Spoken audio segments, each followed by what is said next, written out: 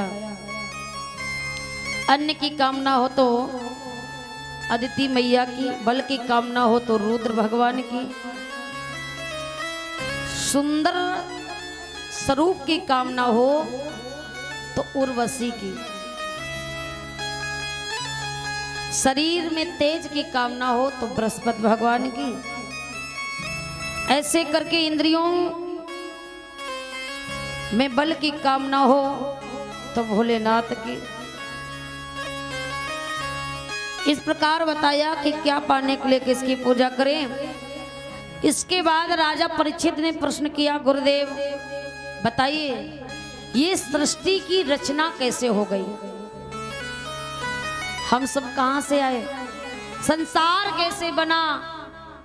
तब श्री सुखदेव जी महाराज समझा रहे हैं, राजन देखिए पहले इस जगत में क्या था, जल ही जल था, जल के सिवा कोई दूसरी चीज नहीं थी। फिर ये संसार कैसे आया। तब श्री सुखदेव जी महाराज कहते हैं, राजन सर्वप्रथम जिस समय जल ही जल था उस समय ब्रह्मा भगवान ब्रह्मा जी का प्रकट हुआ। कैसे हुआ, भगवान नारायण की नाभि से। भगवान नारायण की नाभि से कमल प्रकट हुआ और कमल में ब्रह्मा जी प्रकट हुए। और जैसे ब्रह्मा जी ऊपर आए, अब ब्रह्मा जी सोच रहे हैं कि मैं आया कहां से। ब्रह्मा जी आए हैं संसार में। अब ब्रह्मा जी ने चारों तरफ देखना चाहा, तो चारों तरफ जैसे देखा तो ब्रह्मा जी के 4 मुख हो गए, 4 मुख हो गए भगवान की कृपा से।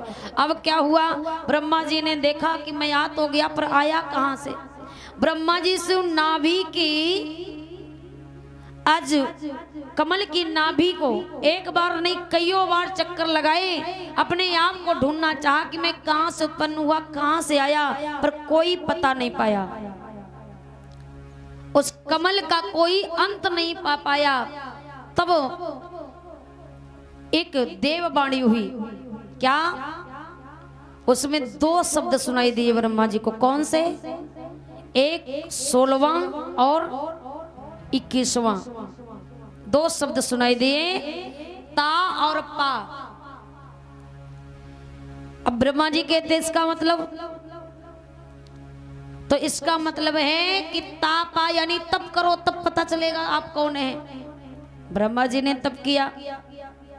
जब तप किया ब्रह्मा जी ने, तब महाराज क्या होता है कि भगवान नारायण प्रकट होते। अब ब्रह्मा जी कहते प्रभु हमें क्यों संसार में लाए, क्या करना है हमको। भगवान नारायण ने कहा ब्रह्मा जी मैंने तुम्हें संसार में इसलिए उत्पन्न किया है कि आप इस संसार को आगे बढ़ाओ, सृष्टि रचाओ। सृष्टि रचाने का मालिक मैंने आपको बना दिया, करिए सृष्टि को आगे बढ़ाइए। अब ब्रह्मा जी कहते हैं भगवान मैं सृष्टि कैसे आगे बढ़ा सकता हूँ। भगवान ने कहा मैंने आपको इसलिए संसार में लाया है, आप सृष्टि को आगे बढ़ाएं। अब ब्रह्मा जी कहते हैं एक बात बताओ प्रभु, ये सृष्टि अगर मैं बढ़ाने लग गया तो कहीं सृष्टि का मालिक समझ करके मुझे घमंड ना हो जाए। क्यों महाराज? भाई जिसे ज्यादा बड़ा अधिकार हो जाता है ना, उसे घमंड आ जाता है। ब्रह्मा जी कहते कहीं हमें भी ना घमंड आ जाए इस बात का कि मैं सृष्टि का रचयिता हूं। क्यों? क्योंकि संसार में कोई ऐसा व्यक्ति नहीं जन्मा जिसे प्रभुता पा करके घमंड ना आया।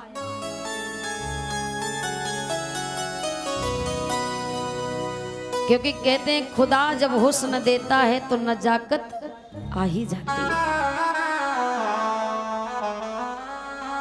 अब तो क्या हुआ, ब्रह्मा जी कहते कहीं हमें घमंड ना हो जाए।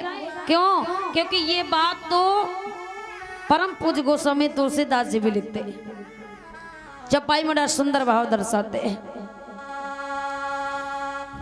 कि नहीं कौवस जनमा जग माही,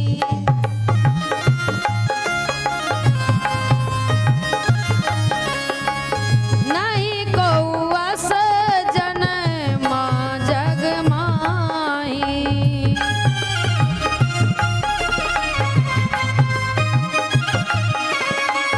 नहीं कौवस जनमा जग माही, नहीं को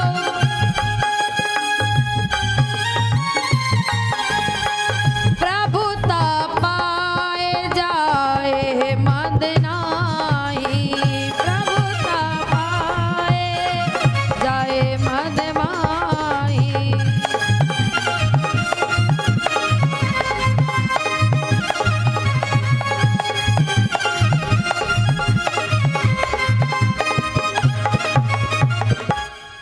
कोई ऐसा संसार में नहीं जन्मा जिसे प्रभुता पाकर के घमंड ना आया हो। भगवान ब्रह्मा जी कहते कहीं मुझे न घमंड आ जाए प्यारे। भगवान ने कहा नहीं आएगा। क्यों? क्योंकि मैंने तुम्हें आदेश दिया है, तुमने अपनी मर्जी से कुछ नहीं किया, मैंने तुम्हें उत्पन्न किया, घमंड नहीं आएगा। भगवान ने कहा ऐसा कुछ नहीं होगा, ब्रह्मा जी सृष्टि को आगे बढ़ाइए। अब ब्रह्मा जी कहने लगे एक बात बताओ प्रभु, आपने कहा सृष्टि बढ़ाओ, बढ़ा दूंगा, लेकिन सृष्टि को बढ़ाने के लिए पृथ्वी की जरूरत, यहां तो जल ही जल दिखाई दे रहा है, और जब तक पृथ्वी नहीं होगी तब तक सृष्टि कहां रहेगी। अब पृथ्वी की जब बात आई, भगवान कहते पृथ्वी कहां है, और ये पृथ्वी जानते हो किसने चुरा करके कहां रखी। आगे अभी आप लोग कथा सुनेंगे, हेरांच नाम का एक दैत्य है, उसने सृष्टि को लिया, ले जाकर के रसातल में, नरक में छिपाया। क्यों? क्योंकि जानता है इस नरक में तो भगवान भी नहीं आएंगे। पर जब भगवान को सृष्टि रचाने के लिए पृथ्वी की जरूरत पड़ी, तब भगवान ने क्या किया, उसी समय पृथ्वी को वापस लाने के लिए। अब भगवान कहते हैं ऐसे तो जा नहीं सकता, क्यों? क्योंकि घोर नरक है, कैसे जाऊं? तो भगवान ने अपना रूप बदला। कौन सा रूप धारण किया? वारे भगवान का अवतार हुआ। बोलिए वारे भगवान की जय हो। यानी बारे भगवान का अवतार लिया। भगवान सूकर बन करके गए। और सूकर का काम क्या होता है कि सूंघ कर पहचान लेना कि कौन चीज कहाँ रखी है। भगवान ने रूप धारण किया सूकर का और गए रसातल। अब पृथ्वी ले जा करके लेकर के चलने लगे। हिरणाक्ष कहता कहाँ जा रहे हो? भगवान कहते अभी बताता हूँ, पहले पृथ्वी रखाऊं फिर आ रहा हूं। हिरणाक्ष कहता है हमसे युद्ध करो पहले। भगवान कहते हमसे युद्ध करेगा? भगवान ने बहुत समझाया, हिरणाक्ष नहीं मानता। तब भगवान ने हिरणाक्ष पर एक ही तमाचे का प्रहार किया। उसी में हिरणाक्ष का राम राम सत्य हो गया। इस प्रकार भगवान का एक अवतार हो जाता, 12 अवतार। अब क्या हुआ, भगवान पृथ्वी वापस ले आए। और जब पृथ्वी वापस आ गई तब ब्रह्मा जी ने सृष्टि को आगे बढ़ाना। भगवान ब्रह्मा जी ने कैसे रचाई? सर्वप्रथम किसको उत्पन्न किया? कहते हैं भगवान ब्रह्मा जी ने सर्वप्रथम भगवान के रूप में 4 महान पुरुषों को उत्पन्न किया जो भगवान के अंश हैं। 4 संतों के रूप में भगवान ब्रह्मा जी ने संतों के रूप में भगवान को प्रकट किया। पहला सृष्टि में वही आए हैं। कौन? सनकादिक ऋषि। संतों के वेश में शनक, सनंतन, सनातन और सनत कुमार, इन 4 संतों के रूप में सर्वप्रथम सृष्टि में ये सनकादिक ऋषि उत्पन्न हुए। ब्रह्मा जी ने कहा जाओ सृष्टि आगे बढ़ाओ। सनकादिक ऋषि चरणों में गिर गए, कहने लगे हे प्रभु, हमें संसार में अगर लाए हो तो हमें यूं ही छोड़ दो। क्यों? क्योंकि सृष्टि रचाऊंगा, माया जाल में फंस जाऊंगा, मैं भगवान का भजन नहीं कर पाऊंगा। मैं वैराग्य धारण करना चाहता हूं। ब्रह्मा जी कहते कोई बात नहीं। इसके बाद ब्रह्मा जी ने क्या उत्पन्न किया? जब सनकादिक ने सृष्टि के लिए मना कर दिया तो ब्रह्मा जी ने अपनी भ्रकुटी से रुद्र भगवान को उत्पन्न किया। और रुद्र भगवान से कहा जाओ। क्यों रुद्र भगवान? क्यों? क्योंकि जैसे उत्पन्न किया वैसे ये रुदन करने लगे, रोने लगे। और इतना नहीं, बहुत रोए। ब्रह्मा जी ने रुद्र नाम रखा। अब कहा आप सृष्टि को आगे बढ़ाओ। अब रुद्र भगवान सृष्टि बढ़ाने लगे। तो महाराज देखो कैसी सृष्टि बढ़ाई। रुद्र भगवान ने जितने भी ये जहरीले जीव जंतु है ना, सांप, बरैया, ततैया, बिच्छू, जितने भी जहरी, तुम दोनों मिलकर के सृष्टि को आगे बढ़ाओ। तब स्वयंभू मनुष्य शत्रुपा के द्वारा ये सृष्टि आगे बढ़ाई गई। अब देखिए स्वयंभू मनु के द्वारा सर्वप्रथम कितनी संतानें हुई? 5। कितनी संतानें हुई? 5। कौन कौन? 3 बेटियां हुई हैं और 2 बेटे हुए। बेटियां कौन कौन? आकृति प्रसूति देवहूति। बेटे हुए उत्तान पादव प्रियवत, 2 बेटे हुए, 3 बेटियां हुई। और इसके बाद ब्रह्मा जी के जो पुत्र हैं मारीच, मारीच जिनका विवाह, जो 10 पुत्र हैं उनमें से एक मारीच नाम के पुत्र हैं, उनका विवाह कला के साथ में होता है। अब कला से महाराज कश्यप जी आते हैं और कश्यप जी की 13 पत्नियां होती हैं, लेकिन प्रमुख रूप से 2 पत्नियां मानी जाती हैं। कौन? एक दिति और दूसरी अदिति। कश्यप महाराज की 2 पत्नियां हैं जिनका नाम है दिति और अदिति। अब दिति और अदिति से क्या हुआ? मैया दिति के गर्भ से हुए दैत्य और अदिति मैया के गर्भ से हुए देवता। अब राजा परीक्षित कहते गुरुदेव ऐसे कैसे हो गया? एक ही पति की दोनों पत्नियां हैं, पर एक से दैत्य और देवता कैसे उत्पन्न हो गए? ये कैसे हो गया? तो बड़ी सुंदर बात बता रहे हैं सुखदेव जी महाराज, सुनिए। दैत्य कैसे हो गए? क्योंकि एक बार दिति मैया जो है संध्या के समय अपने पति कश्यप जी के पास जाती हैं। क्या लेकर के? पुत्र की कामना को लेकर के। हे स्वामी, हमें पुत्र चाहिए, इसी वक्त चाहिए। अब संध्या के समय कश्यप महात्मा ने कहा देखो दिति, ये गोधूली वेला का समय है। गोधूली वेला जानते हो किसे कहते हैं? आज के समय हम लोग नहीं जानते गोधूली वेला क्या है, लेकिन पहले के समय जिस समय गायें चर करके हमारे घर में आती थी उस समय को गोधूली वेला कहते थे, जो संध्या का समय होता है। और संध्या के समय गई दिति मैया पुत्र की कामना को लेकर के, पुत्र चाहिए। कश्यप महात्मा ने कहा नहीं, क्यों? समय ठीक नहीं है, कभी और कामना लेकर के आना, पूर्ण कर दूंगा, लेकिन इस समय आपकी कामना मैं पूरी नहीं कर सकता। दिति मैया कहती नहीं अभी चाहिए, जिद कर गई। कश्यप महात्मा समझा रहे हैं दिति ठीक नहीं है। क्यों? क्योंकि संध्या के समय हमें कुछ काम नहीं करना चाहिए। अब ध्यान करके माताएं बहनें सुने, कौन कौन से काम नहीं करना चाहिए संध्या के समय? जो करती हो वो करना, प्रयास करो कि हमसे वो कार्य ना हो। संध्या के समय क्या नहीं करना चाहिए? सुनिए। एक तो संध्या के समय कभी झाड़ू ना लगाओ, सभी जानते हैं संध्या के समय झाड़ू नहीं लगाना चाहिए। संध्या के समय बच्चों को पढ़ना नहीं चाहिए, ना तो लिखना चाहिए ना पढ़ाना चाहिए। दूसरा, संध्या के समय सोना नहीं चाहिए,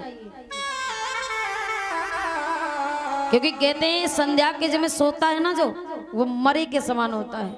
जय हो। संध्या के समय सोना नहीं चाहिए। संध्या के समय भोजन बनाना भी नहीं चाहिए और खाना भी नहीं चाहिए। हम लोग जो 6 बजे चालू हो जाते हैं ना, तो ये गलत है। 5 बजे से 7 बजे तक का समय होता है कौन सा? संध्या का। ये 2 घंटे में हमें ये काम नहीं करना चाहिए। ना बनाओ ना खाओ, ना सोना चाहिए। और भी बातें हैं। संध्या के समय देरी पर नहीं बैठना चाहिए, अपनी दहलीज से दूर रहना चाहिए। क्यों? क्योंकि संध्या के समय ये काम करने से ठीक नहीं।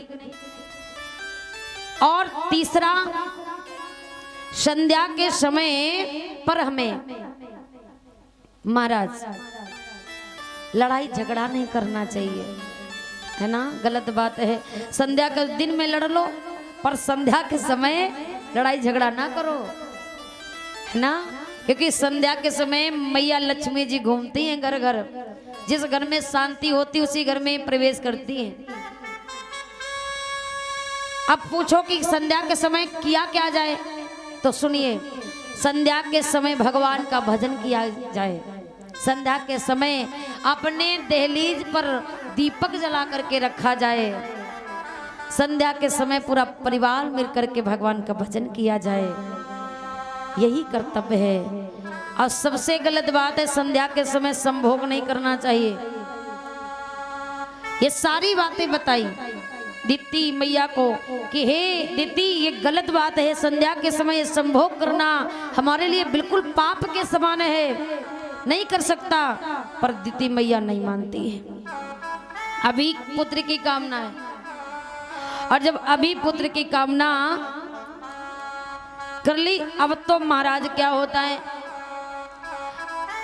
इच्छा तो पूरी कर दी कश्यप महात्मा ने, लेकिन कहा दीदी याद रखना, तुम्हारे इन कर्मों के कारण तुम्हारे जो बेटे होंगे वो देवता नहीं होंगे, कौन होंगे, दैत्य होंगे। अब दीदी मैया रोने लग गई, मेरे दैत्य बेटा होंगे, तुम्हारे पुत्र जो होंगे वो दैत्य होंगे, दानव होंगे। अब दीदी मैया कहती, हे स्वामी, इनका निवारण कैसे होगा, इनका कल्याण कैसे होगा। तब कश्यप महात्मा ने कहा, दीदी तुम्हारे बेटे तो दैत्य होंगे, पर जो तुम्हारा नाती होगा वो भगवान का परम भक्त होगा। तब दीदी मैया के आत्मा को तसल्ली मिली कि हमारा जो नाती होगा वो भगवान का परम भक्त होगा, और वही होगा जो आपके बेटों का कल्याण करवा देगा। दीप्ति मैया प्रसन्न हो गई। इसलिए कश्यप महात्मा कहते हैं देवता हुए किसके द्वारा, अदिति से, अदिति से देवता हुए। देवता कौन हुए, मैया अदिति जो है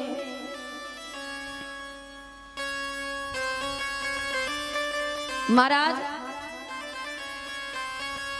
उनसे कपिल भगवान हुए। कौन हुए, कपिल भगवान, स्वयं भगवान का रूप। क्योंकि मैया अदिति ने 27 वर्ष भगवान का तप किया, और अंत में भगवान ने कहा मांगो, क्या मांगना चाहती हो मैया। तब मांगा क्या मैया ने, कि हमें आप जैसा पुत्र चाहिए। बड़ी होशियार, कहा कि मुझे आप जैसा पुत्र चाहिए। अब भगवान ने कहा हमारे जैसा तो कोई दुनिया में है नहीं, भाई किसे आपको दे दूं, हमारे जैसा कोई नहीं। फिर क्या, तो चिंता ना करो, हम ही आपके घर आएंगे। तो इसलिए कपिल देव स्वयं भगवान का स्वरूप लेकर के पधारे। इनसे देवता हुए, उनसे दैत्य हुए। अब क्या होता है महाराज, जो इनके पुत्र हुए, जिनका नाम है मनु के जो पुत्र हुए, मैंने बताया प्रियव्रत और उत्तानपाद। तो उनमें से प्रियव्रत जो हैं वो भगवान के परम भक्त हुए, बहुत सुंदर भक्त हुए। और जो उनके बड़े बेटे कौन है, उत्तानपाद। आइए उत्तानपाद की पावन कथा में हम सभी भक्त प्रवेश करेंगे। कैसा जीवन है राजा उत्तानपाद का। 2 बार तालियों को जाकर के संकीर्तन करेंगे, इसके बाद भगवान की पावन गाथा। बोले गोविंद भगवान की जय हो। कि तेरी मंद मंद मुस्कनिया पे हो, तेरी मंद मंद मुस्कनिया पे बलिहारी श्यामा जो, बलिहार श्यामा जो। तालियों को जाते हुए कहेंगे, हो तेरी मंद मंद मुस्कनिया पे, तेरी मंद मंद मुस्कनिया पे बलिहार श्यामा जो, बलिहार श्यामा जो। तेरी मंद मंद मुस्कनिया पे, हो तेरी मंद मंद मुस्कनिया पे बलिहार श्यामा जो, बलिहार श्यामा जो। जो। बलिहार श्याम जो, बलिहार श्याम जो,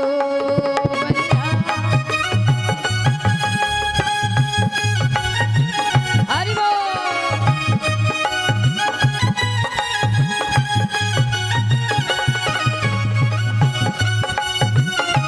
राधे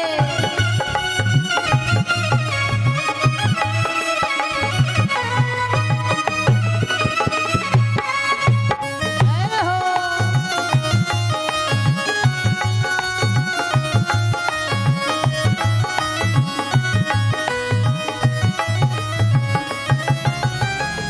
हाँ तेरे नैन बड़े कजरारे, देखन में लागे प्यारे। तेरे नैन बड़े कजरारे, देखन में लागे तारे। हाँ तेरे नैन बड़े कजरारे, देखन में लागे प्यारे। तेरे नैन बड़े कजरारे, देखन में लागे कारे। तेरी मोर मुकुट है, तेरी मोर मुकुट लटकनिया पे बलिहार श्याम जो, बलिहार श्याम जो। तेरी मंद मंद मुस्कनिया पे हो, तेरी मंद मंद मुस्कनिया पे बलिहार श्याम जो, बलिहार श्याम जो। हरि बोल।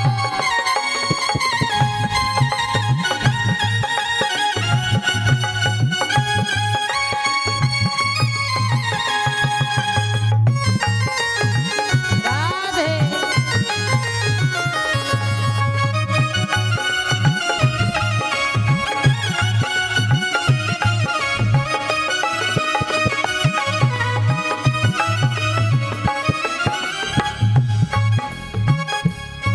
तेरे बाल बड़े घुंघराले, देखन में लागे प्यारे।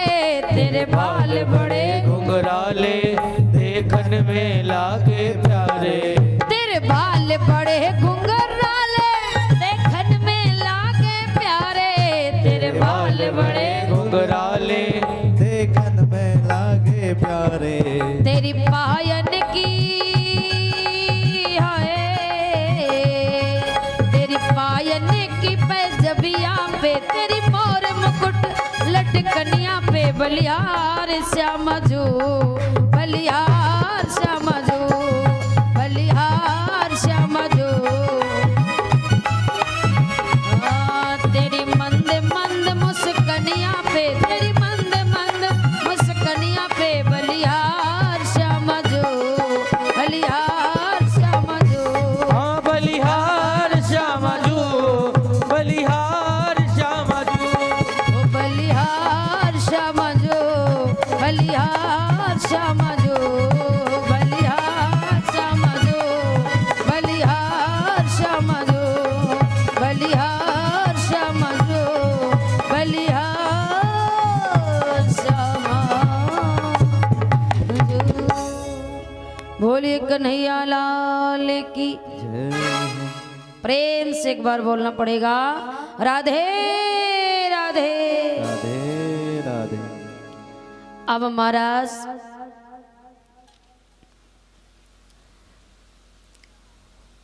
जो महाराज उत्तान पाद हुए, स्वयंभू मनु की जो दो संतानें हैं, जिनमें से प्रियव्रत भगवान के भजन में लीन हो गए, और जो छोटे बेटे हैं जिनका नाम है उत्तान पाद, वो कौन है?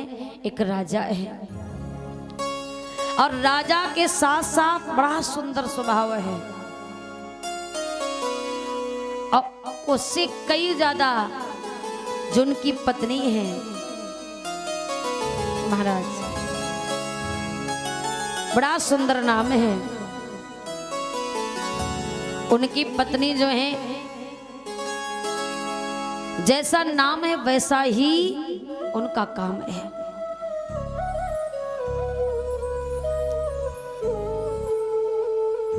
कहते हैं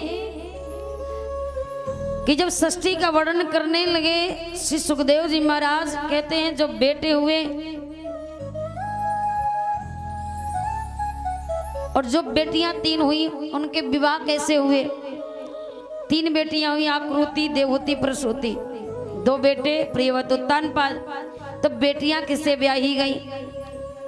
तो बता रहे हैं सुखदेव जी महाराज, ब्रह्मा जी की जो 10 संतानें थी उनमें से आकृति का विवाह होता है रुचि प्रजापति के साथ, देवहूति का विवाह हुआ कर्दम जी के साथ, और प्रसूति का विवाह हुआ दक्ष प्रजापति के साथ।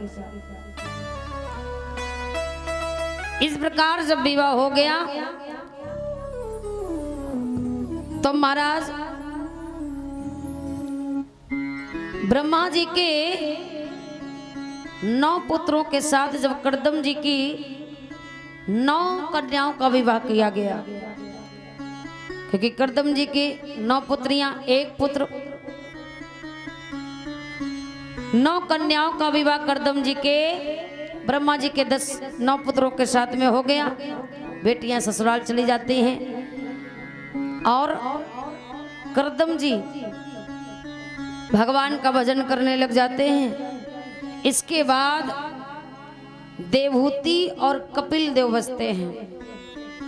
मैया देवहूति को बेटा कपिल ने बड़ा सुंदर उपदेश दिया, हे माँ संसार में कुछ नहीं है, क्योंकि देवहूति ने कहा, हे बेटे, हे पुत्र, मैंने संसार में इतना सुख प्रदान किया, सुख का लाभ उठाया, लेकिन आत्मा को शांति नहीं। तब कपिल भगवान ने मैया देवहूति को उपदेश दिया, माँ संसार में जो कहीं पर सुख प्रदान नहीं हो सकता वो भगवान के नाम में सुख प्रदान होता है। आप भी भगवान का भजन करिए। कपिल भगवान ने अपनी माँ को उपदेश दिया तो मैया देवहूति भगवान का भजन करते ही करते अपना शरीर भगवान के चरणों में न्यौछावर कर देती है। इसके बाद में कपिल भगवान भी माँ को का तर्पण किया। अंतिम संस्कार करते हुए कपिल भगवान वे भगवान के चरणों में साह शरीर वैकुंठ धाम प्रस्थान कर गए। इस तरीके से षष्ठी का वर्णन होता है। और जो पुत्र बचे हैं उनका वर्णन आया कि उत्तानपाद कौन है, तो एक सुंदर राजा हैं कि प्रिय प्रिय व्रतोत्तान पादो सतिरूपा पते सुतौ वासुदेवस्य कुलया रक्षा पद प्रियवत। अब एक राजा है उत्तानपाद, और जो राजा के अंदर भाव होना चाहिए वो सारे गुण हैं राजा उत्तान के पास। अब होता क्या है कि इनकी जो पत्नी है, अब राजा उत्तानपाद की कितनी पत्नियां हैं? 2। क्या नाम है? देखिए, पहली पत्नी का नाम है सुनीति और दूसरी जो शादी होकर के आई उसका नाम है सुरुचि। नाम में कितना अंतर है देखिए। क्यों? क्योंकि सुनीति वो है जो सुंदर नीति पर चलने वाली, और सुरुचि वो है जो अपनी रुचि से चलने वाली। अब महाराज आजकल का भी यही दौर है कि जो नीति पर चलता है उसे जमाना स्वीकार नहीं करता है, और जो अपनी रुचि से मन चाहे कार्य करता है उसे जमाना नमस्कार करता है। यही हुआ। राजा उत्तानपाद की जब प्रथम रानी सुनीति महलों में रहती है, पर होता क्या है कि सुनीति और राजा उत्तानपाद के जीवन में एक कमी थी। क्या? कोई संतान नहीं थी। संतान ना होने के कारण सुनीति ने अपने पति से कहा, हे प्यारे, आपसे निवेदन करूं, मेरे कारण लोग आपको भी बुरा कहते हैं, तो आप ऐसा कर लिए, आप राजा हैं और राजा को 3 विवाह करने का अधिकार होता है, तो आप अपना दूसरा विवाह कर लो। शायद मेरे संयोग से बालक नहीं हुआ, उसके संयोग से हो जाए, आपके जीवन का कलंक मिट जाए। राजा उत्तानपाद कहते नहीं सुनीति, दूसरा विवाह नहीं कर सकता। क्यों? आपका जीवन नरक हो जाएगा। और आपने सोच भी कैसे लिया मैं आपके रहते दूसरा विवाह करूंगा? मुझे नहीं चाहे ऐसे बालक की। सुनीति पीछे पड़ गई, हाथ जोड़े, सौगंध खाई कि हे स्वामी, कसम खा करके कहती हूँ कि आप जब दूसरा विवाह करके लाओगे तो मैं उस बहन को अपने प्राणों से ज्यादा प्रेम करूंगी, सर में बैठा करके रखूंगी। आप एक बार विवाह तो कर लो, कभी हम दोनों के बीच में सौतन शब्द नहीं आएगा, बहन बना करके रखूंगी। उत्तानपाद कहते सुनीति, ये तुम सोच रही हो, जरूरी नहीं वो आने वाली के विचार भी तुम्हारे जैसे हो। शायद वो ऐसी नहीं हुई तो। सुनीति को बहुत समझाया पर समझ में नहीं आया। राजा उत्तानपाद ने बताया सुनीति, तुम्हें नहीं मालूम है कि सौतन का दर्द क्या होता है? क्यों? सौतन का दर्द वो दर्द है, अरे ऐसे दर्द से तो मौत का दर्द कम है। मौत से भी बड़ा दर्द है किसका? सौत का। क्यों? समझा रहे हैं राजा उत्तानपाद कि है मौत बुरी लेकिन अच्छी, जो एक ही बार में आती है, और है मौत से सौत ये लाख बुरी, जो छाती दिन रात जलाती है। हे सुनीति, सौतन का दर्द मौत से भी बढ़ कर के है, मुझे मजबूर ना करो। पर सुनीति ने लाचार कर दिया राजा उत्तानपाद को, अपनी सौगंध दे दी, हे महाराज आपको मेरी कसम है, आप अपना विवाह कर लो, मेरे लिए अपने लिए ना सही। जब मजबूर कर दिया तब मजबूरी में आकर के राजा उत्तानपाद ने दूसरा विवाह किया। किसके साथ? सुरुचि के साथ। अब होता क्या है, जैसे विवाह होकर के आया, आरती उतारने के लिए जैसे सुनीति आई, अब तो वो कहने लगी, अरे राजन, इसका मतलब है मेरे यहाँ आने से पहले आपके घर में कोई और, आपने मेरे साथ धोखा किया है।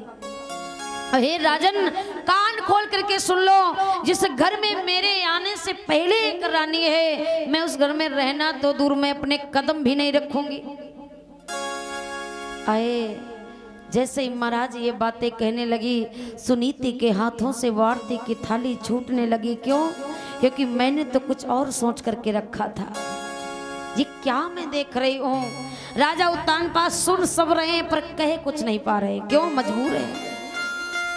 सुरुचि कहती, कान खोल के सुन लो राजन, अभी इसी वक्त मुझे जैसे लाए हो वैसे वापस एहसान करो मेरे ऊपर, कि अब इतना तो एहसान करो, डोली को वापस करवा दो, और तुम इसके साथ बिहार करो, और मुझको पीहर में पहुंचा दो, मुझे पहुंचा दो अपने मायके। हे राजन, एक बात बताओ कि जब एक तुम्हारे रानी थी तो हमें व्यर्थ क्यों लाए हो, और ये थी भोगों के लिए मगर हमें भाड़ झोंकने लाए हो, क्यों लाए हो हमें? हाय राजा उत्तानपाद कुछ नहीं बोल पाए, कोई जवाब नहीं मिला। सुनीति आगे बढ़ी, कहती है बहन, अगर आपको ऐसा लगता हो कि मैं इस घर की रानी हूं तो रानी नहीं, आज के बाद नौकरानी बन जाऊंगी। आप आओ तो सही, ये सारा धनधाम में ये राजपाट तुम्हारा है, सारा सुख लो, मैं इस घर की नौकरानी बन करके आपकी सेवा में लग जाऊंगी। सुरुचि कहती ऐसा क्यों करोगी? सुनीति ने कहा इसलिए क्यों जब आपकी संतान होगी ना तो उसे जी भर के खिलाने की इच्छा है और कोई मेरी तमन्ना नहीं है। सुनीति ने जैसे इतना कहा सुरुचि कहती योरी तुझे मालूम भी है, तुम्हें क्या लगता है कि मेरी संतान होगी तो मैं तुझे दूंगी? अरे मैं तो अपने बेटे अपने बच्चे के ऊपर तेरी परछाई भी नहीं पड़ने दूंगी। तेरी जैसी अभागिन स्त्री की परछाई अपने बच्चे पर कदाप नहीं। सुनीति दुखी हो गई, कहने लगी एक बात बताओ बहन, आपकी इच्छा क्या है? कैसे आप आओगी इस महल में? क्या चाहती हो? तब सुरुचि ने कहा सुनो, चाहते ये हैं कि जब तक तुम इस घर से चली नहीं जाओगी तब तक मैं इस घर में कदम भी नहीं रखूंगी। जैसे इतना कहा वैसे सुनीति ने स्वीकार कर लिया, कोई बात नहीं चली जाऊंगी, लेकिन एक बात बताओ बहन मैं जाऊं कहाँ? क्यों? ये दुनिया का नियम है, मायके से जब विदा होकर के बेटी जाती है ससुराल, क्यों डोली मायके से उठती है और थी ससुराल से उठाई जाती है, पर मेरा ससुराल ही छूट जाएगा तो मैं जाऊंगी कहाँ? सुरुचि कहती बताऊं कहाँ जाना है? अरे जा करके खेतों पर रहो, सारा दिन काम करो, वहीं पर भोजन भेज दिया जाएगा, पर यहाँ घर में रहने की जरूरत नहीं। जैसे इतने वचन कहे सुनीति दुखी हो जाती है। राजा उत्तानपाद देख रहे हैं पर कुछ कह नहीं पाए, पर सुनीति ने स्वीकार कर लिया, कोई बात नहीं चली जाऊंगी। उठाए अपने वस्त्रों को सुनीति चल पड़ी। भगवान से कहती हे भगवान आपकी अगर इसी में राजी है तो राजी हूं उस रजा में जिसमें तेरी रजा है। सुनीति कहती है कि राजी हूं उसी रजा में जिसमें तेरी रजा है, राजी हूं उस रजा जिसमें तेरी रजा है। जो तू चाहता है प्रभु मैं वही करने जा रही हूँ, आगे अब तुम संभालना, क्या करना कैसे करना है ये आपकी मर्जी है। अब तो महाराज सुनीति चल देती है, खेतों पर आती है, अब भगवान पर छोड़ दिया, सारी बातें भगवान पर छोड़ देते हैं। अब होता क्या है, सुनीति कहती है प्रभु कि जाहि विधि राखे राम और ताही विधि रहिए, सीताराम सीताराम सीताराम कहिए, जाहि विधि राखे राम। जय हो सीताराम सीताराम कहिए,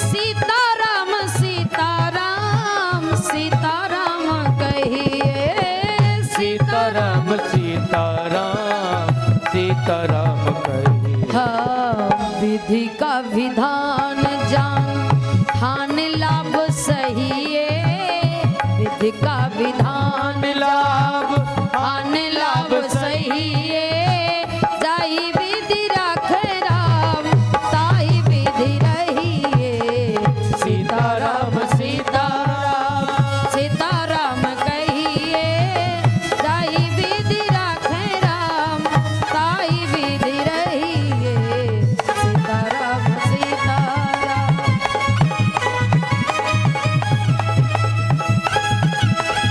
जय हो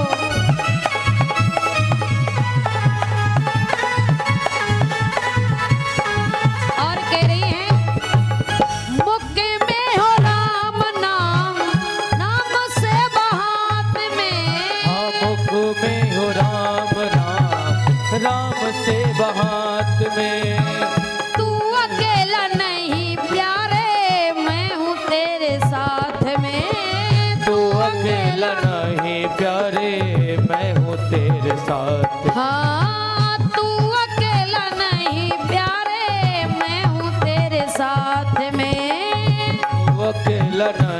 प्यारे मैं हूँ तेरे साथ। फल आशा त्याग शुभ कर्म करते रहिए, फल की आशा त्याग सुख कर्म करते रहिए, चाहे विधि राखे राम ताहि विधि रहिए, सीताराम सीताराम सीताराम कहिए, जाहि विधि राखे राम ताहि विधि रहिए, सीताराम।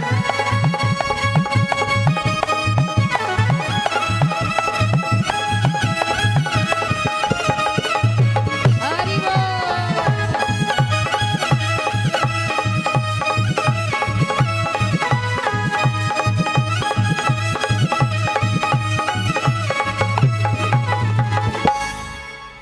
जैसे ही सुनीति चली जाती हैं घर से, भगवान पर सब छोड़ दिया। हे प्यारे, अब क्या किसी से झगड़ा करना, जो आपकी मर्जी है वही होगा। और इसी बीच में शमनी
की जय हो। घोड़ी रस बिहारी लाल की जय हो। तो महाराज इस तरीके से सुनीति खेतों पर रहने लगी। समय आगे बढ़ा। एक दिन नारद जी का आगमन होता है खेतों पर, जहां कुटिया बना करके सुनीति रहती है। नारद जी को आगमन हुआ, बड़ी प्रसन्न हुई। अहो भाग्य हमारे जो आप हमारे कुटिया में पधारे। नारद जी ने सुनीति की जब दशा को देखा, बड़ा कष्ट हुआ। सुनीति से कहा, हे सुनीति, परेशान ना हो, आपके भी जीवन में खुशियों के दिन आएंगे। कैसे आएंगे? तब नारद जी ने कहा, चिंता ना करो, आपसे मिलने आपके पति यहाँ पर आएंगे। सुनीति कैसे कहती है, हे स्वामी, वो कैसे आ सकते हैं? नारद जी ने कहा, समय आने दो। समय थोड़ा आगे बढ़ता है। एक दिन राजा उत्तानपाद को याद आती है सुनीति की। क्यों? क्योंकि राजा उत्तानपाद शिकार खेलने के लिए जाते हैं, देर हो जाती है, और जब देरी से घर वापस आते हैं तो महल के दरवाजे बंद पाते हैं। और जब महल के दरवाजे बंद पाए, उस समय सुनीति की याद आई। क्यों? क्योंकि राजा उत्तानपाद कहते हैं कि वो सुनीति जब तक महलों में थी तब तक बिना मेरे आए कभी महल के दरवाजे बंद नहीं होते, बिना मुझे खिलाए कभी खाया नहीं, बिना मुझे सुलाए कभी सोई नहीं। और आज ये सुरुचि घर में क्या आ गई, इसको मेरी कोई परवाह नहीं। याद आई अपनी पहली रानी की, और जब याद आई तो राजा उत्तानपाद अपने आप को रोक नहीं पाए। वही रथ आज सुरुचि की कुटिया की तरफ घुमाया। अब पहुंचे सुनीति ने जैसे ही देखा अपने पति को आते, हृदय गदगद हो गया, आंखों से अश्रु की धारा बह पड़ी। क्यों? क्योंकि समझ में नहीं आ रहा है कि मैं इनकी खुशी में रोऊं या हंसूं। इतनी प्रसन्न है। उस रात को दोनों ने बड़े प्रेम के साथ बिताया और भगवान की कृपा ऐसी हुई कि उसी रात के संयोग से सुनीति गर्भवती हो गई। ये किसका प्रताप है? देवर्षि नारद जी का। प्रसन्न हो गई सुनीति, हे नारद जी आपके वचन वाकई में सत्य होते हैं। अब विधाता की देखो करतूत, जिस संतान के लिए सुनीति कहां से कहां पहुंच गई, तब वो संतान प्राप्त नहीं हुई, और जब सारे दुख भोगने पड़ गए तब संतान प्राप्त हुई। सुनीति कहती कोई बात नहीं, बस फर्क इतना ही है कि मैं खेतों पर हूं, महलों में नहीं हूं। अब इधर महलों में रहने वाली वो सुरची भी गर्भवती हो गई, दोनों गर्भवती हैं। समय आगे बढ़ता है, पर फर्क इतना है, जो महलों पर रहती है उसके लिए 1000 दासियां लगी हैं काम करने को, 56 प्रकार का भोग बना करके लाती हैं। और जो खेतों पर सुनीति उसके लिए कोई नहीं है। सुनीति फिर भी प्रसन्न है, कोई बात नहीं, जो आज है वो कल नहीं रहेगा, और जो कल है वो परसों। और यही भाव होना चाहिए भक्त के अंदर, कभी बुरे वक्त से घबराना नहीं चाहिए। क्यों? क्योंकि जो आज है वो कल नहीं होगा, और जो कल है वो परसों नहीं रहेगा। पल पल वक्त बदलता है प्यारे। सुनीति प्रसन्न है।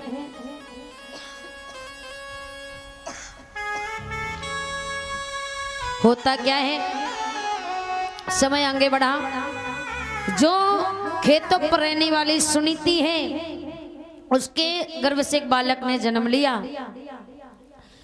और जो महलों में रहने वाली सुरची है उसने भी बालक को जन्म दिया। अब उस बालक का नाम रखा गया क्या? उत्तम। बड़ा सुंदर नाम रखा गया, उत्तम नाम रखा गया। और जो सुनीति के गर्भ से बालक ने जन्म लिया उसका नाम मैया सुनीति ने अपने आप नहीं रखा, स्वयं किससे रखवाया? नारद जी से। क्यों? क्योंकि नारद जी का प्रताप था। नारद जी से नामकरण संस्कार करवाया। उस बेटे का नाम रखा गया क्या? ध्रुव। क्या नाम रखा गया? ध्रुव। ध्रुव मतलब जो स्थिर और अटल हो, जो स्थिर और अटल हो वो है कौन? ध्रुव। ध्रुव नाम रखा गया। अब क्या होता है कि ध्रुव और उत्तम थोड़े थोड़े बड़े हो गए।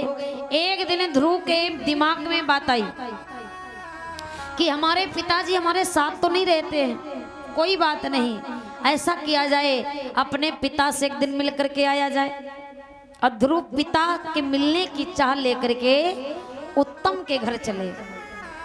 होता क्या है कि जैसे ही पिता उत्तानपाद ने ध्रुव को आते देखा तो बाप होता है महाराज, देख करके बेटे को हृदय में ममता उमड़ाई, उठा लिया गोदी से और ध्रुव को प्यार करने लग गए। उत्तम को नीचे खड़ा कर दिया।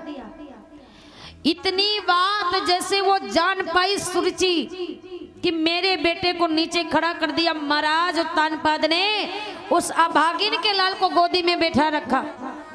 दौड़ करके आई है महाराज, क्रूर है, कठोर हृदय की है। जैसे देखा कि ध्रुव गोदी पर बैठा है, कलाई को पकड़ा, जमीन में पटक दिया और ना जाने कितने शब्द सुनाए। कहती है, अरे अभागिन के लाल, तू कैसे इस गोदी में बैठ गया? अरे तुझे मालूम नहीं, इस गोदी का अधिकार सिर्फ मेरे लाल उत्तम को है, तुझे नहीं। क्यों? तू अभागिन का बेटा है। अगर इतना ही शौक तुझे इस गोदी का है तो जा करके भगवान का तप कर, मर जा एक बार और फिर मेरी कोख से जन्म लेकर के आ, तब तू उस गोदी का अधिकारी बनेगा। आए हाय, ध्रुव को जब ऊट पटांग बका, ध्रुव को बुरा नहीं लगा। लेकिन ध्रुव को कब बुरा लगा? जब ध्रुव की मैया को अभागिन कहा। ध्रुव बहुत रोए, रोते रोते चुपचाप मैया के पास आए। माँ ने पूछा, मेरे लाल तू क्यों रो रहा है? क्यों? देख करके रोते हुए अपने लाल को आज सुनीति परेशान हो गई। क्यों? क्योंकि एक ही मेरे जीने का सहारा, और उसकी भी आंखों में आंसू। सुनीति पूछ रही मेरे लाल कि हे दुखियारी के दुखी लालो, किस बेदर्दी ने पटका है, और मुझ निजे कपूतनी और के सपूत किसकी आँखों को खटका है, मुझे कपूतनी।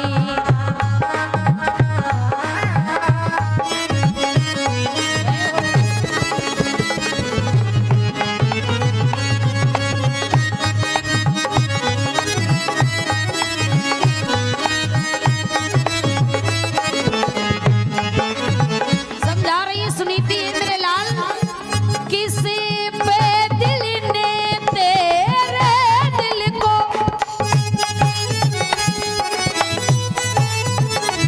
बेटा धक्का पहुंचाया है, बेटा धक्का पहुंचाया है, और किस बे आँखों की आँखों ने, किस बे आँखों की आँखों ने तेरा आंसू गिरे वाया है, किस बे आँखों की आँखों ने तेरा आंसू गिरे वाया है, किस बे आँखों की।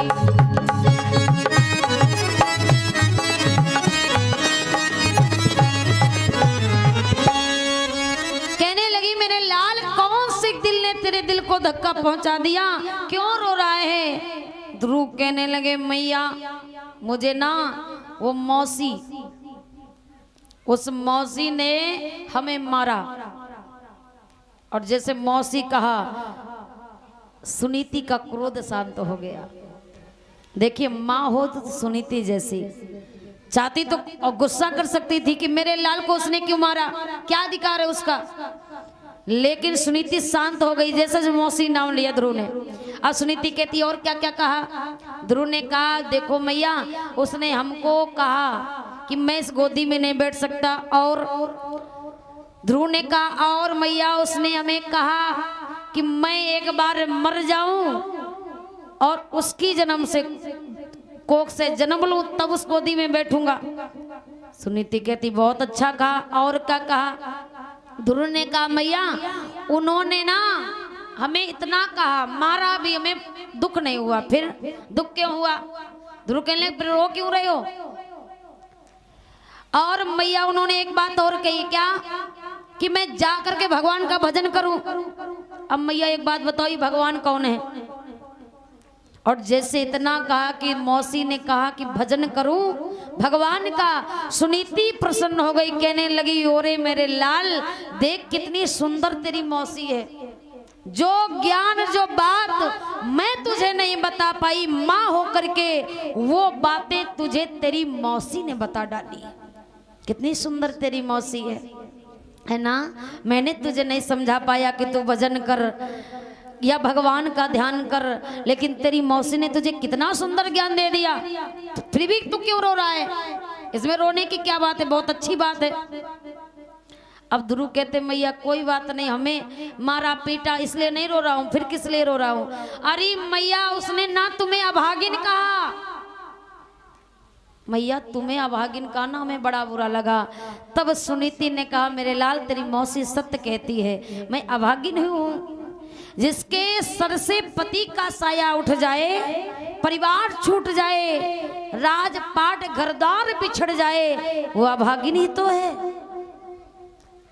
तेरी मौसी सत्य कहती मेरे लाल, तू जो उसने कहा वही वही कर, तेरा कल्याण हो जाएगा। तू क्यों जमाने के पिता की गोदी में बैठना चाहता है? अरे बैठना है तो परम पिता की गोदी में बैठ मेरे लाल, तेरे जीवन का तरण तारण हो जाएगा। ध्रुव ने कहा तो मैया एक बात बताओ, ये परम पिता कहाँ मिलेंगे? कहाँ मिलेंगे? तब सुनीति ने कहा मेरे लाल इनको ना पाने के लिए तप करना पड़ता है। ध्रुव ने कहा कहाँ करूंगा, क्या कैसे करना पड़ता है?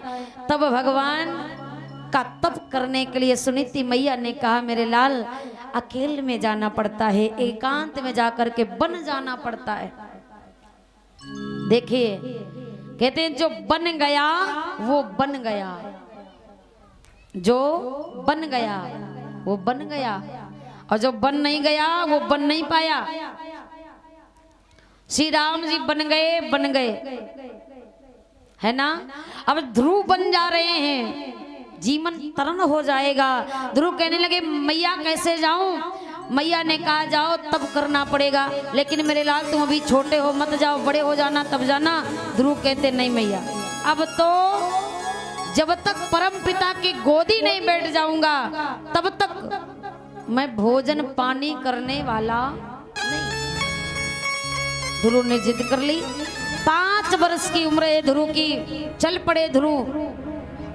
जैसे राजा उत्तानपाद को पता लगा कि मेरा लाल ध्रुव तप करने जा रहे हैं, संदेशा भेजवाया ध्रुव से कह दो मत जाओ, अरे आज के बाद मैं ध्रुव को आधा राजपाट दे दूंगा पर बन मत जाओ। ध्रुव ने कहा मैया देखा अभी तो मैंने एक कदम बढ़ाया है तो आधा राजपाट मिल रहा है, और अगर उनकी राहों में चलना प्रारंभ कर दिया तो क्या नहीं मिल जाएगा। और भी विश्वास अटल हो गया। ध्रुव बढ़ते गए। माँ ने कहा मेरे लाल ठीक से जाना, आशीर्वाद देते हुए मैया ने विदा किया। ध्रुव 5 वर्ष के हैं, देखिए 5 वर्ष का बालक है। चल पड़ा भगवान की राहों में। भगवान इधर देख रहे हैं कि ना समझ बालक है, ये क्या हमें पा पाएगा? अरे इसके खेलने खालने की उम्र है, ये क्या तप कर पाएगा? नारद जी को भेजा। नारद जी आते हैं, बीड़े का गान करते हैं कि श्रीमन नारायण नारायण नारायण, श्रीमन नारायण नारायण नारायण, भजमन नारायण नारायण नारायण, ओ भजमन नारायण नारायण नारायण। जो नारायण नाम लेते हैं, जो नारायण नाम लेते हैं, हाँ जो नारायण नाम लेते हैं, हाँ जो नारायण नाम लेते, हाँ पाप हो तो सब छारायण भजमन श्रीमन हो श्रीमन नारायण नारायण नारायण, भजमन नारायण नारायण नारायण, श्रीमन नारायण नारायण नारायण, श्रीमन नारायण नारायण नारायण। नारायण नाम गाते हुए नारद जी प्रकट हो गए। अब नारद जी ने पूछा लाल कहाँ जा रहे हो? ध्रुव ने कहा महात्मन मैं जा रहा हूँ परम पिता की गोदी बैठने। ध्रुव ने कहा हमको देख रहे हो? हाँ। नारद जी कहते पूरे बाल जो है ना सफेद हो गए। ध्रुव ने कहा कैसे? नारद जी कहते यही नारायण गाते गाते, पर हमें कभी नहीं मिला, तो तुम तो छोटे, तुम्हें कहां से मिल जाएगा? ध्रुव ने कहा देखो महाराज आपको मिले हो या ना मिले हो, पर हम तो मिलके ही जाएंगे। नारद जी कहते वापस चले जाओ, आगे बढ़ोगे जंगल मिलेगा, जंगल में तुम्हें कोई जीव जंतु खा गया तो? ध्रुव कहते हैं कि जीवन जाए यदि राम के लिए तो ऐसे जीने की हमें चाह नहीं। अगर ये जीवन राम के लिए चला जाए तो ऐसे जीने के लिए हमें चाह भी नहीं है। चला जाए तो चला जाए, पर पीछे नहीं कदम हटाऊंगा। बहुत समझाया नारद जी ने कि समझ जाए, पर ध्रुव नहीं समझे। ध्रुव कहने लगे अब आया हूं तो पिता को प्राप्त करके ही जाऊंगा। जब इतना जिद देख लिया, नारद जी कहते बड़ा जिद्दी बालक है, ये नहीं मानने वाला। अब नारद जी ने कहा एक बात बताओ ध्रुव, किसने भेजा? मेरी मैया ने भेजा।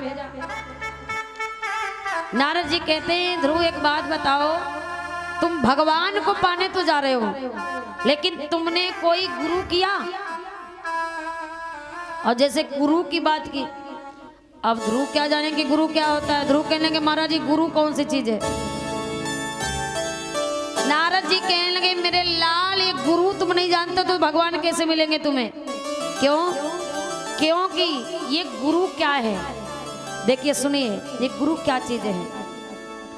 गु माने अंधकार और रू माने प्रकाश। गुरु का मतलब है, गुरु का अर्थ है जो अंधकार से प्रकाश की तरफ हमें ले जाए, वो है कौन? गुरु।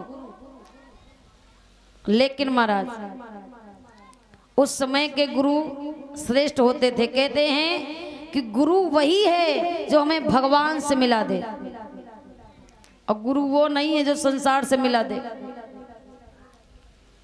आजकल के गुरु और तब के गुरु में बड़ा अंतर था। क्यों? पहले शिष्य लोग गुरु जी के पास जाते थे गुरुदक्षिणा लेने, और अब क्या है, अब गुरु जी गली गली में घूम रहे हैं, कोई हमसे हमें गुरु बना ले, है ना महाराज? तो अब गुरु जो है ना वैसे हो गए। पहले के समय में कहावत कही जाती थी कि गुरु करो जान के, अब पानी पियो छान के। लेकिन अब वो ना उल्टा करो, अब के समय में उसे उल्टा कर दो, गुरु करो छान के और पानी पियो जान के। क्योंकि विचार करो, अगर आप पानी को खुला रख दो और उस खुले पानी में कितने कीड़े आए और कितने आकर के चले जाएं, तो आप उस पानी को छानने से पता लगा पाओगे पानी सही है कि गलत है? नहीं पता लगा सकते। उसी तरीके से महाराज गुरु के बारे में बढ़िया तरीके से छानबीन कर ली जाए कि गुरु हमें भगवान तक पहुंचाने वाला है भी या नहीं, भक्ति तक पहुंचा देगा या नहीं, तब गुरु किया जाए। अब नारद जी से कहा कि महाराज जी गुरु अब कहाँ ढूंढे? गुरु, बिना गुरु के नारद जी ने कहा भगवान नहीं मिलते। अब ध्रुव ने कहा महाराज अब गुरु जंगल में कहाँ ढूंढा? तो ऐसा करो महाराज, आप ही मुझे नजर आ रहे हो और आपने ही हमें ज्ञान दिया है, तो आप ऐसा करो आप ही हमारे गुरु बन जाओ। नारद जी प्रसन्न हो गए, भाई गुरु कौन नहीं बनना चाहता। नारद जी कहते बालक बड़ा होशियार है, हमने ही सिखाया और हमें चलना सिखा रहा है। उसी समय नारद जी ने द्वादश अक्षर का मंत्र दिया, और वो मंत्र कौन सा मंत्र दिया? ओम नमो भगवते वासुदेवाय। और कहा मेरे लाल जाओ इसी मंत्र का जाप करना, तुम्हें भगवान प्राप्त हो जाएंगे। आगे बढ़े हैं नारद जी, अंतर ध्यान हुए, ध्रुव आगे बढ़े। जा करके एकांत जगह में ध्रुव ने बट वृक्ष के नीचे घोर तप किया। कितने महीने किया? 6 महीने। 5 वर्ष की उम्र है, 6 महीने में ध्रुव ने भगवान को प्राप्त कर लिया। क्या किया? पहले महीने में जब ध्रुव ने तप किया तो भोजन नहीं किया। क्या किया? बेर और कैथे का फल खाया। 1 महीना गुजर गया। दूसरे महीने ध्रुव ने जल पिया। 2 महीने गुजर गए। तीसरे महीने में ध्रुव ने पत्ते और घास खा करके महीना गुजार दिया। चौथे महीने में ध्रुव ने अपनी प्राण वायु खींच ली, अपने वश में कर लिया। 5वें महीने में ध्रुव ने सांस लेना ही बंद कर दिया। ऐसा घोर तब ध्रुव ने किया। 6वां महीना जब ध्रुव का लगा, एक अंगुष्ठे पर खड़े होकर के ध्रुव ने अपनी इंद्रियों को ब्रह्मांड में कर लिया। घोर तप जब किया है तो ध्रुव के तप की ज्वाला की लपटें निकलने लगी। देवताओं ने जाकर के भगवान से निवेदन किया, भगवान जाओ ध्रुव को दर्शन दो। तब भगवान आए हैं। ध्रुव से कहा खोलो आंखें, मैं आ गया। ध्रुव ने आंखें नहीं खोली। क्यों? क्योंकि ध्रुव के अंदर भगवान की मूर्ति जागृत हो गई, उसके दर्शन कर रहे हैं ध्रुव। भगवान ने कहा ध्रुव मैं आ गया, खोलो आंखें। ध्रुव की आंखें नहीं खुली। तब भगवान ने अंदर की जब मूर्ति को गायब कर दिया, तब ध्रुव भगवान के चरणों में गिर गए। भगवान ने हृदय से लगाया, हे मेरे लाल, मैंने आने में बहुत देरी कर दी। ध्रुव ने कहा, प्यारे कोई बात नहीं, आप आ गए, बस इतना मेरे लिए काफी है। भगवान ने कहा, क्या दूं मैं आपको, क्या मांगना चाहते हो ध्रुव, मांग लो जो इच्छा हो। ध्रुव कहने लगे, हे भगवान, आप मेरे पिता हैं, अब पिता ही जब परम पिता हो तो पुत्र की मांगने की क्या कामना रह जाएगी, कोई इच्छा नहीं है, क्या मांगो। भगवान ने कहा, ध्रुव मांग लो, आपने बड़ा मेरे लिए त्याग किया है। ध्रुव कहने लगे, प्रभु अगर देना चाहते हो तो इतना काम करो कि मेरे साथ हमारे नगर चलो। ध्रुव भगवान को लेके भगवान के नगर आए, ध्रुव के साथ में भगवान को लाए। और जब भगवान को लेकर के ध्रुव आए तो सबसे पहले किससे मिले हैं? सबसे प्रथम बार ध्रुव अपनी माँ से नहीं मिले, किससे मिले? अपनी मौसी के पास गए, उसी मौसी सुरुचि के पास।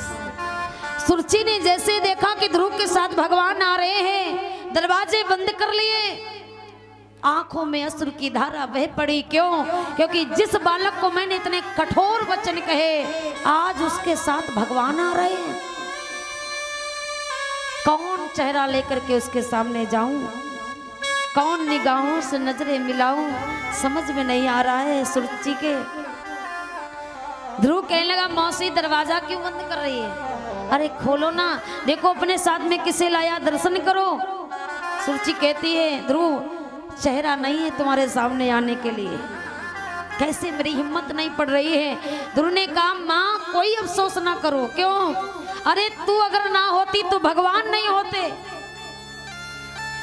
ध्रुव ने बड़ी अच्छी बात कही है, क्या कि हे माँ, अगर तूने वो वचन मुझे ना कहे होते तो मेरे दिल में ना छुपे होते, और जब यहाँ ना छुपे होते तो आज भगवान को मैं प्राप्त नहीं कर पाता, मैं तो साधारण निशान बनकर के रह जाता। अरे धन्य हो तू मौसी, तू मेरे लिए भगवान से भी बढ़कर के हो गई। क्यों? क्योंकि भगवान से बड़ा वो व्यक्ति है जो भगवान से मिला दे, और तूने मुझे भगवान से मिलाया है, तू भगवान से बड़ी है मेरे लिए। क्योंकि ध्रुव कहते हैं, मौसी कि दुख में अगर चोट खाई न होती, दुख में अगर चोट खाई न होती, कि दुख में अगर चोट खाई न होती, दुख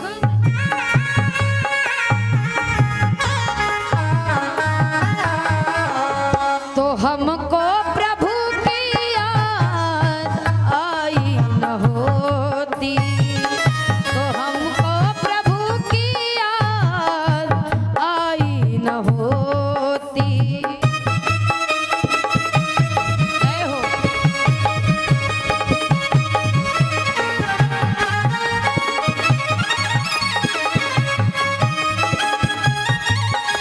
राधे।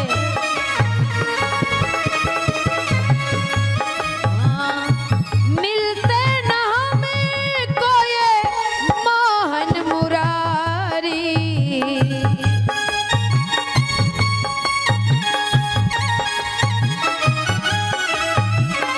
तुमने जो बातें सुनाई न होती, तुमने जो बातें सुनाई न होती, दुख में अगर चोट खाई न होती।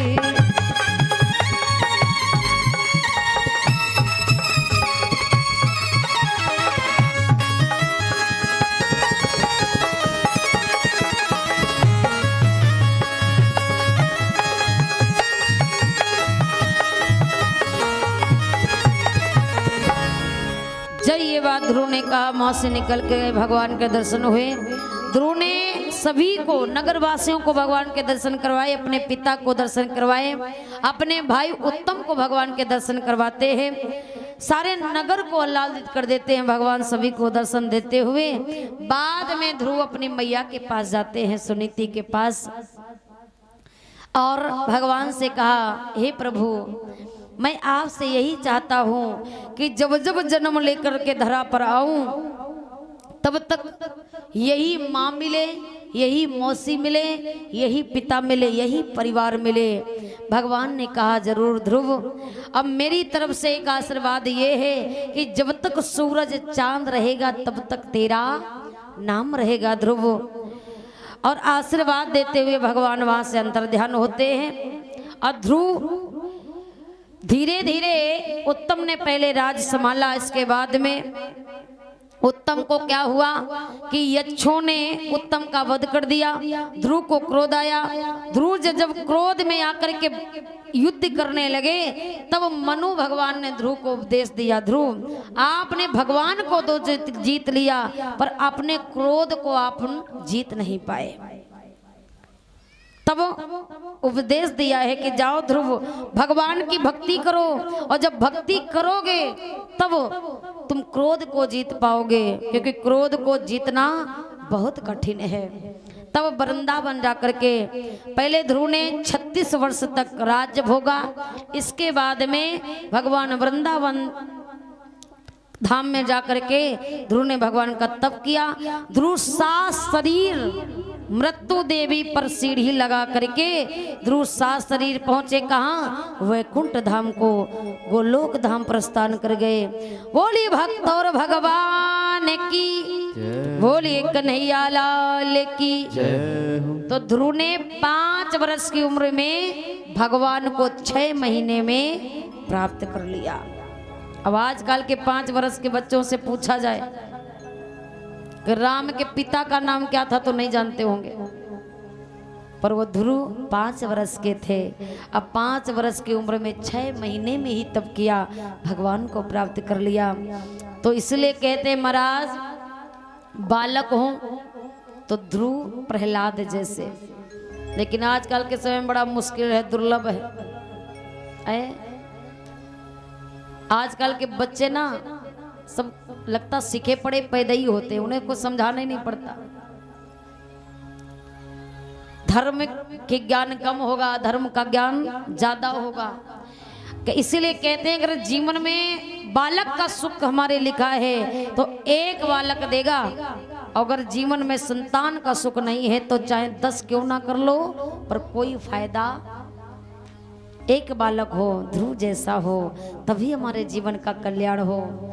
इस प्रकार ध्रुव को भगवान प्राप्त होते हैं। ध्रुव सात शरीर भगवान के धाम पर पहुंचते हैं। ध्रुव के जीवन का कल्याण हो गया। अंत में पूरे परिवार भगवान के भक्ति में लीन हो जाते हैं और भगवान के धाम पहुंच जाते हैं। बोलिए गोविंद भगवान की। आइए 2 लाइन के भजन, इसके बाद में आरती। समय पूरा हो गया है और रात्रि के समय में सभी भक्तों को विदित कराया जाता है कि भोले बाबा का पवन चैत्र होगा, मैया सती का संदेह दूर हो किया जाएगा और अन्य भी कथाएं होंगी। और झांकी के माध्यम से आप लोग भाव झांकी का प्रदर्शन देखेंगे। भोले बाबा की पावन झांकी को आकर के जीवन को धन्य बनाएंगे सभी भक्त। तो आइए 2 लाइन दोहराते हैं, इसके बाद आरती। कि जय जय राधा रमन हरि बोल, जय जय राधा रमन हरि बोल, जय जय राधा रमण हरि बोल, ओ जय जय राधा रमण हरि बोल। हरि बोल हरि बोल हरि बोल, हरि बोल हरि बोल हरि बोल, ओ हरि बोल हरि बोल हरि बोल, हरि बोल हरि बोल हरि बोल। जय जय राधा, जय जय राधा, जय जय राधा रमन हरि बोल, जय जय राधा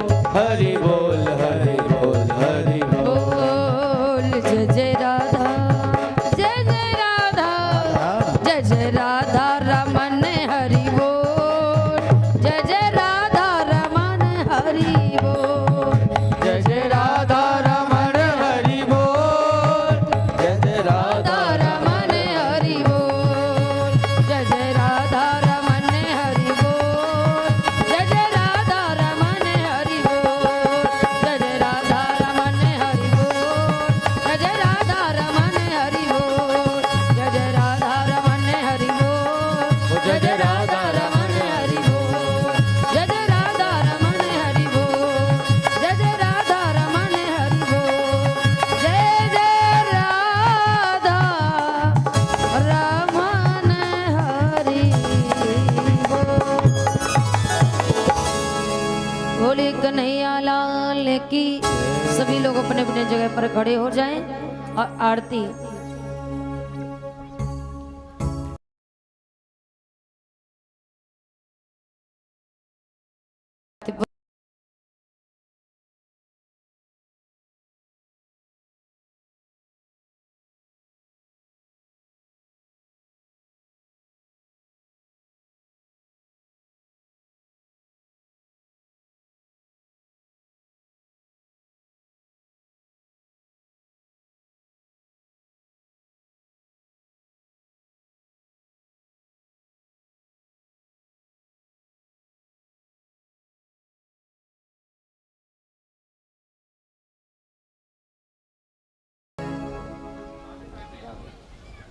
भाई नहीं कुछ बोले क्या? भैया आप लोगों को समझ में नहीं आता कि उनके ना ही समझ में बहस करने वाली बात।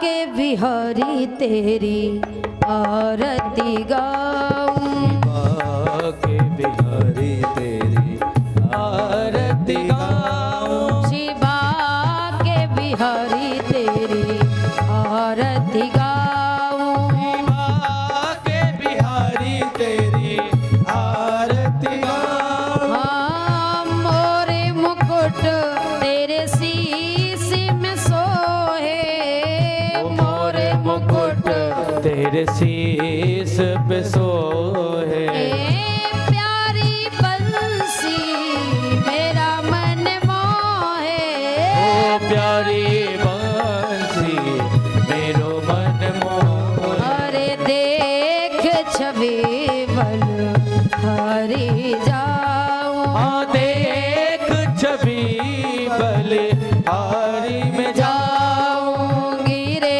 वरधारी तेरी आरती गाऊं, आगिर अबरधारी तेरी आरती गाऊं, चरणों से निकली माँ गंगा प्यारी, निकली गंगा प्यारी, जिसने सारी दुनिया तारी, ओ जिसने सारी दुनिया तारी, अरे इन्हें चरण में शीश नमाऊं, हाँ न चरणन में शीस नवाऊं, हे गिरधारी तेरी आरती गाऊं, हे गिरधारी तेरी आरती गाऊं, दीनानाथ के नाथ आप हो, दीनानाथ के नाथ आप हो, सुख दुख जीवन प्यारे साथ आप हो, सुख दुख जीवन प्यारे साथ आप हो, अरे अपना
कृष्णा हरे